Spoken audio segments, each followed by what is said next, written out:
It is getting direly important to watch the charts to see if we could be selling off further in these markets or if we're going to turn things around. Let's talk about it. I am Dr. Stock, Doctor of Education, and you shouldn't pass gas in an Apple store because I hear there are no windows.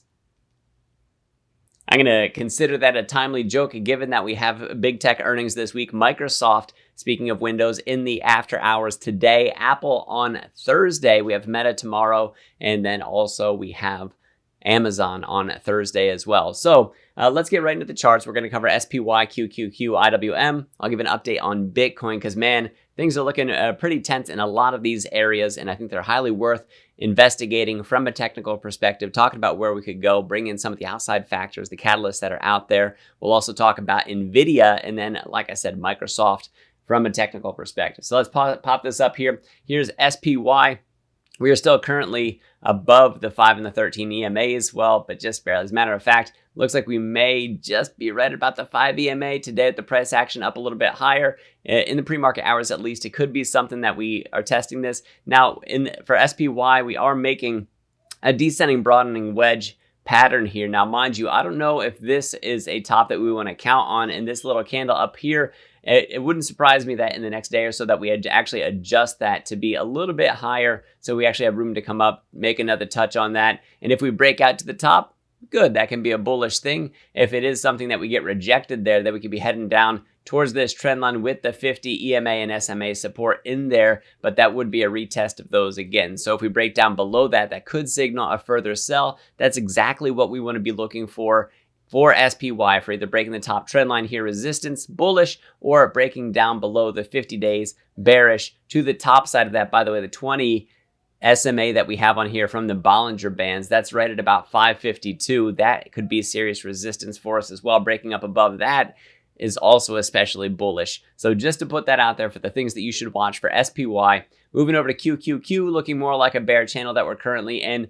Same thing that I was saying with SPY. If we break resistance there, then we have then we could see some bullish price action, but we do have the 50s up above the 50 SMA and EMA above that price action though. So right now, near term bearish look to this thing, and we have to break over those moving averages at about 472-ish in order to see more bullishness come to this. And if we fail to break that again, like with the SPY, we could see that further sell down to the bottom of this bear channel that we find ourselves in right now. Our candles are still looking pretty much indecisive right now. That a big candle move in either direction could set the future direction that we have going on. If we do break out the bottom of a bearish channel, that can also be a significant sell too. So we want to be watchful for that. The 20 SMA is also going to play a critical role. If we can take over the 50s, then we got to really watch for that 20-day, as that's been critical support and resistance for us in the past for QQQ. IWM, what's it doing in the pre-market hours? At 222. So let me reset the chart view so we can see this a little bit better. We are currently still in an ascending triangle pattern. We had a bit of a rising wedge inside of that, sold off, and we did not make it back down to this bottom trend line. So if we actually return to the top to retest resistance that's up here from 224 to 226, that can be a bullish thing, the sign that the bulls are still in control and still taking some of that power to try and fight the bears and try to give them to give ground. If we break 226, we have room up to 234. We need to be watchful for that. So for Bitcoin, currently in a bull channel right now, trying to climb up that right now. We have channel support on the 13 period EMA that we have here. That's that yellow wiggly line that we have coming up this way. We're above the 50 and the 200 SMAs, which, mind you, that is a bullish thing. So right now we're on support. If we bounce off of that and we head back up, we have resistance right around 70,000. We got a convergence of the historic resistance with this trend line and also these other price actions at 70 and 72,000. So 70,000 and this trend line is where we find confluence with those resistances. Breaking up above those can be quite powerful. Now, mind you, if we break down below this instead, then that's something that can send us back down further, and we'd retest out the 50s. If we break the 50s, then we have the 200. If we break the 200, then we have a death cross to look forward to, and that can be something that could be a further sell. In the near term, though, we do want to keep pushing up above that. The RSI up above 50, still looking bullish. Over to Tesla. Tesla is sort of narrowing down from this resistance on the bottom, and then we have this support coming up, resistance from the top, and then support from the bottom in a near-term bull channel on the hourly chart here. So as we look at this, this is something we want to pay attention to. From this most recent peak here to this trough that we had down here, we are nearing the 50 and 61.8 Fibonacci retracement levels from about 235 to 238. Those are going to be important to overtake if we're going to continue in this bull channel, popping out the top.